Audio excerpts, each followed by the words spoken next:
J'aurais vraiment voulu te faire une vidéo à ce sujet, mais faute de temps, je vais me contenter de te faire un audio et j'espère que ça va te plaire.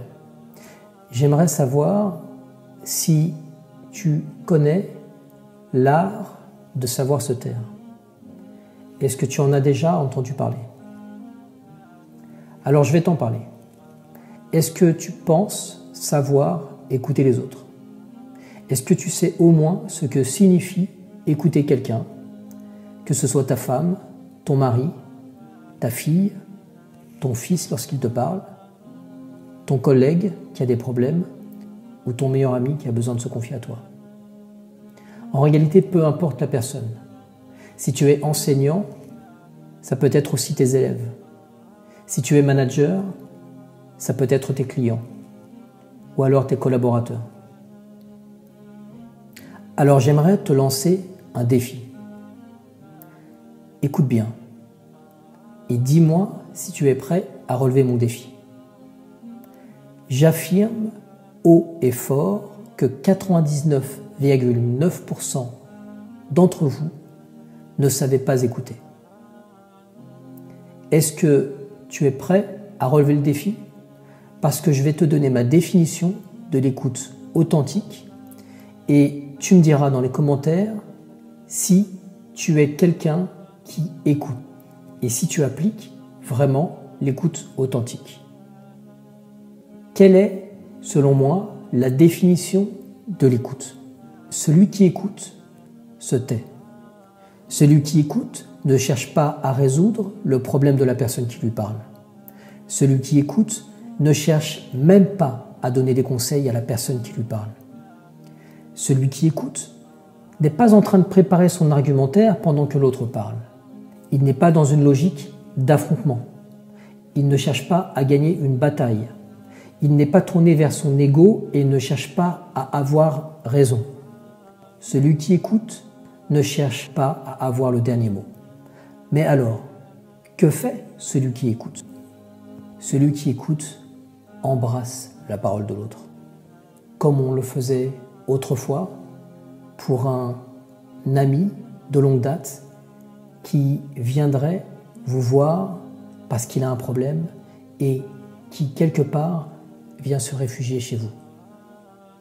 Celui qui écoute fait comprendre à l'autre qu'il est en sécurité, qu'il ne trahira jamais sa confiance, ni ses secrets. Celui qui écoute ne lui offre pas de la parole, des conseils ou même son avis.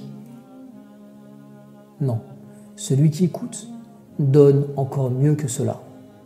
Il donne sa personne, son attention, sa bienveillance, son temps.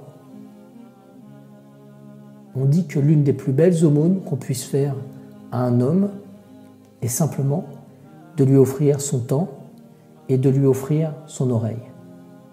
Lorsque tu écoutes ton ami ou ton collègue ou la personne qui se confie à toi, c'est comme si tu lui disais « N'aie pas peur, tu peux enfin poser ton fardeau, tu peux enfin souffler, tu peux enfin te confier, tu peux enfin enlever ce masque qui te protège de l'extérieur, car avec moi, tu n'as pas besoin de porter un masque.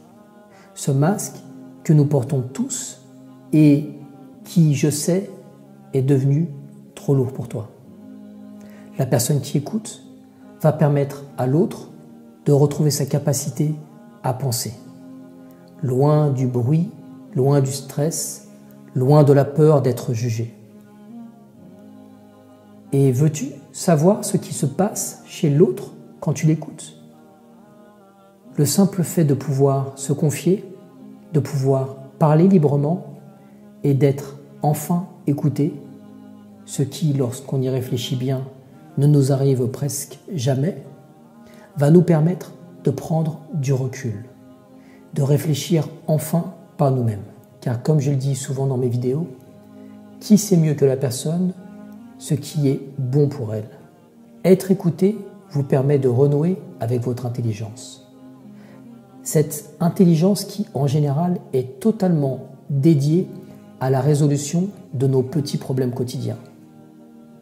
Cette intelligence qui ne parvient plus à se concentrer sur l'essentiel, sur le fondamental. Le simple fait d'être écouté procure à notre âme un énorme soulagement. La personne qui se sait écoutée peut enfin se détendre et considérer posément son problème. L'art d'écouter, c'est l'art de se taire. Et l'art de se taire, c'est l'art du bon coach.